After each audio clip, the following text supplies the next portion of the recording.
ndashimye cyane icyubahiro n'Imana yavuze nubwo tuzaturambirwa ariko tugomba tugategereza kuko igihe cyashika kigasohora. Yesu nashimwe cyane. Ndashimiye abana banje, ndashimiye ikwererina neza ko mwubaka urugo rwiza kandi turi kumwe namwe ibihe byose. Ikindi nshaka gushima umwanya mwihangane kabisa ariko simvuga byinshi cyane. Ndashimira abasinzira bose aho bari aha ngaha, abemeye kuba hafi yacu nubwo tutari kumwe ariko mukaba mwaje kudushigikira.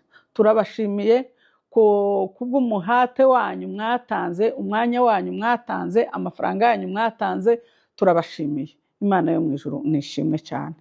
Ikindi kandi ndashimira abana bacu batuye aho ngaho. Ndashimira Tuna yakoze ikintu cy'ubutwari, ni ukuri ari muri bake bawukora bene icyo kintu. Yakoze ikintu gitangaje, ni ukuri ndagushimiye papa, wagize neza ibyo wakoze. Imana yo mu ijuru usibye natwe ababyeyi twaguhemba ariko cyane Imana izaguhemba kuko wabikoranye umutima mwiza. Tiwabikoze yuko tuguhase, tiwabikoze yuko tubikubwiye, wabikoze ubikorana umutima mwiza. Papa ni ukuri nguhaye inka, nubwo bazavuga ngo nta mugore uzutanga inka, ariko njewe iyo nka nguhaye ntabwo nigeze nyivugana na papa wawe, nguhaye inka. Ikindi ndashimira basaza banje bavuye mu Rwanda, abana banje baje, Vitali na Clement, na hari n'abandi bavuye i Bugande. Ni ukuri ndabashimiye mwese intambwe zanyu mwateye mu kuba mwageze aha ngaha.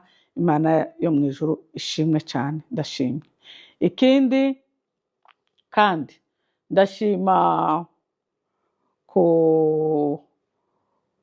ndashimira kurushimisha.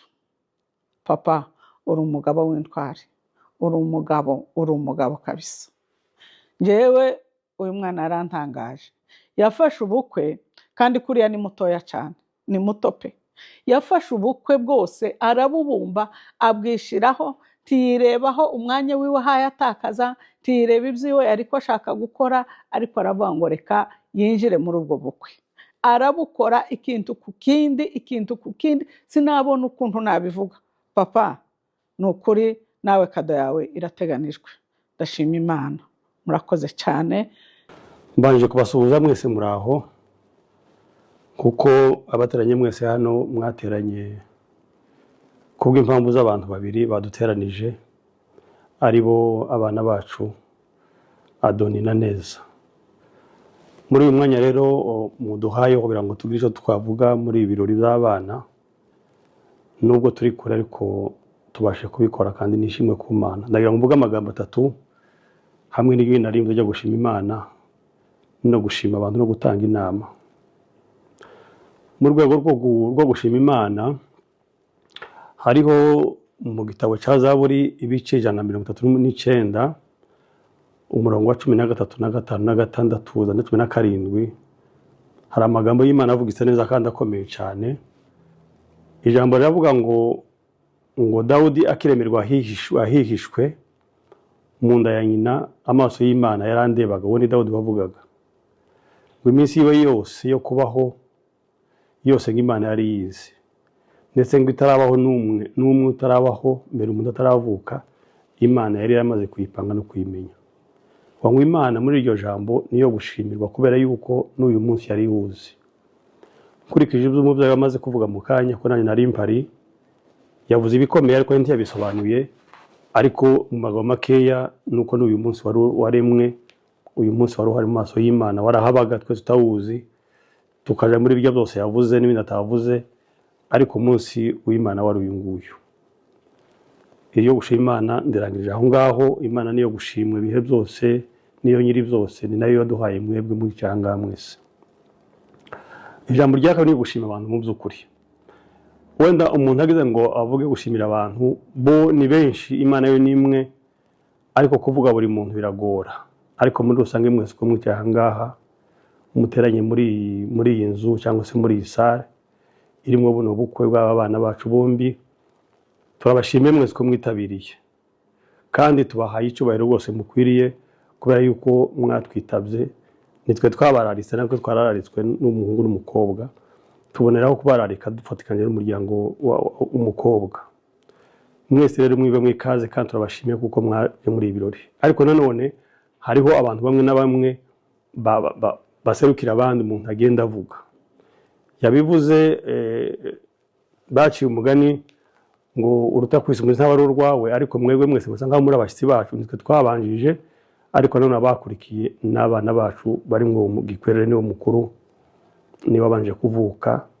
Turamushimiye cyane kuri umwanzuro afashe wa kigabo, noneho umukura mu bwana. Bazaca umugani ngo ahari ubwanwa ntiyabakira ubwana. Ni ukuvuga ngo ubwanwa amaranye imyaka yose, igihe ubwanwa bwamereye kuva ku bwanwa bwa mbere ntabwo bumerera umunsi umwe bwose, niwe munsi yasezereye ubwana. Ariko amaze iminsi myinshi cyane yaravuye mu bwana, ariko yarabugumyemo. Ndamushimiye, nshimiye cyane cyane umwana w'umukobwa wadukundiye umuhungu cyane rwose. Ahari hariho byinshi wenda ari kunenga akavuga ati aranduta cyane, ibintu nk'ibyo ngibyo byari gushoboka pe, kandi sinahamya wenda ko yabuze n'abandi babimubwiye, ariko kuba warabwemeye umukobwa natwe turagushimiye cyane kandi turakwakira umuryango hamwe n'abari mu ntebe bose turabashimiye. Ndashimira naje kuko yabivuze, yavuze Ndungutse Jerome ariwe Tuna. Mu by'ukuri yadukoreye surprise ikomeye cyane mu nkwano zose twakoye kuri abahungu bacu babiri bafite amakwe babiri. Yafashe hafi nka 60% wenyine. Ni ukuvuga ngo yatanze uko ashoboye kose, izo umuntu atamenya kubwira abandi ngo babyumve. Hariho n'abibwira atangara cyane, ntabwo yari abizi ko byakunda, ariko ndagushimiye cyane. Ndashimira Rushimisha, nyina haye Tuninka, ariko naje nguhaye yindi. Rushimisha abana bamaze kugera Nairobi babanaga na Toto, bari benshi cyane, bari nk'umunani muri foyer y'abana umunani. Ntabwo yabyorosha. Toto arashaka, amaze gushaka tumaze kumushingira, tuje inama ndavuga ati ninde mukuru. Baravuga ati ni Rushimisha nugomba kutubera mukuru. Ababera mukuru kuva icyo gihe n'uyu munsi wa none, kandi ari we mwana. Ndagushimiye cyane kandi nguhaye inka urayihabwa uyu munsi. Irindi jambo ryo gushimira, ndashimira abantu bose twatumiye barimo abo kwa data bo kwa Basegege, barimo ndagushimiye Kajabi kabavuye i Kigali ukemera kuza. Namwe mwese mwazanye nawe mwumve ko muhawe icyubahiro muri urubanza. Ndashimira byimazeyo aba bantu bakurikira: Engineer Fanuel Kigero, inshuti yanjye magara muri ubu bukwe n'ubwawe, kandi usanzwe ukorera ibintu byose aho ntari buhari, uri umuvandimwe, uri umuhanyi, urabizi. Ndagushimiye. Nshimira abatumiye bose, nibaza ko bahari bose simbizi, urabona turi kure cyane, ariko nanatumiye na Dr. Mugabe, umubyeyi wacu mwiza cyane, umukorege wacu, umwarimu wanje. Ukaze kandi ndagushimiye cyane. N'abandi bose natumiye bari mu bangana sinzi ko bashaka kuboneka, n'imiryango yanyu mwese ndabashimiye cyane. Ndashimira umuyobozi w'Abasinzira twavuganye, nawe ari mutoya cyane, ariko kumva ko yabaye perezida byaranshimishije cyane. Turavugana, nyakira neza, yakira ubukwe neza, abugenzereza neza. Rwose ndabashimiye cyane. Mwebwe mwese mwatwitabye, mwebwe mwese muri aha ngaha, mwumve ko rwose muri abanyacubahiro. Uwo ntavuze izina usimvuze, barumuna b'amadamu bari aha ngaha bombi, abagabo babo, abana babo, inshuti zabo, mwese twarabararitse kandi ndabizi neza ko mutabura kuza. Ariko noneho kuja kurangiza, ndashimira itorero rya Zion. Eric arabizi, iyambere umubyeyi mwiza w'umwana cyane. Twaraganiriye kandi nyine tufatikanya mu nama iyo twamuhaga, twabaga turi kumwe buryo. Ariko ndabona nshimira abantu babiri rwose. Umuhungu w'Abazigaba ntakimenya neza n'izina, ntabwo ndyibuka, ariko Gikwera aramuzi, azamugezeho irishimwe. Ubundi nshimira z'umwihariko ndareka kuvuga ni Joli muka Dr. Muzima. Joli sister, ndagushimiye rwose pe. Turashimira abanyarizona bose muri rusangi batwitabiriye, ariko cyane cyane itorero ryacu rya Hope of Life. Benshi muri mwebwe mwatubaye bugufi, mwatuguye mu ntege, mwaduhaye ibyanyu, mwaduhaye umwanya wanyu.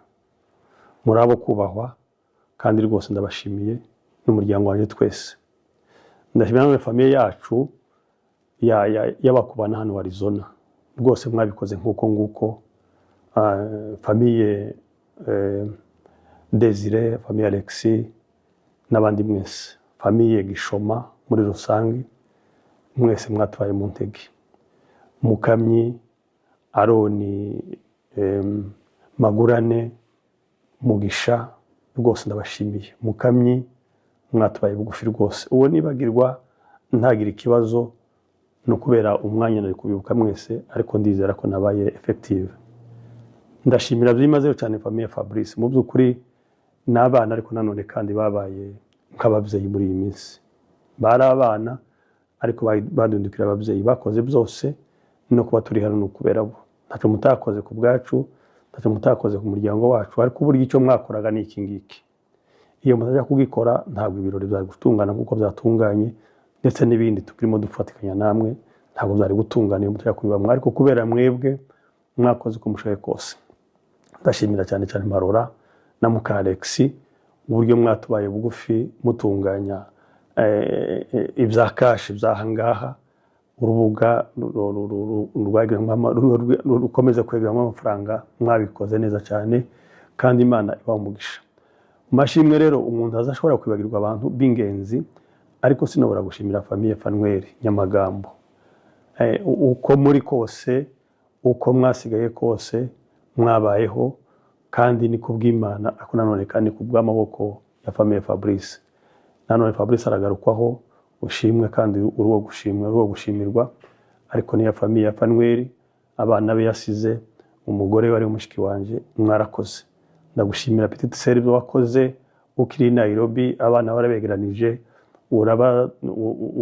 ubagirira neza, urabafasha, urabegeranya, baragukunda nawe urabakunda, murabana neza, ariko nubwo wagiye kandi turimo turafatikanya mu kubakira.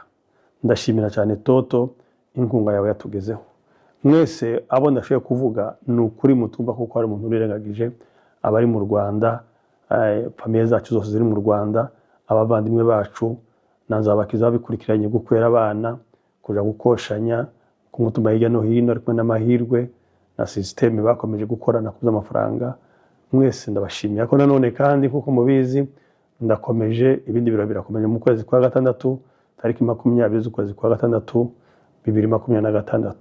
Tuzongere kandi duhure muri ubu buryo, kandi turimo tubashimira dushima Imana. Ndibaza kuko mu by'ukuri umuntu yavuga akaravuga akirirwa avuga, ariko nibyo gushimwa cyane. Karushimishaho mugarutseho isegonda imwe gusa, yarantangaje mu minsi ye twashingiye mushiki wiwe abikora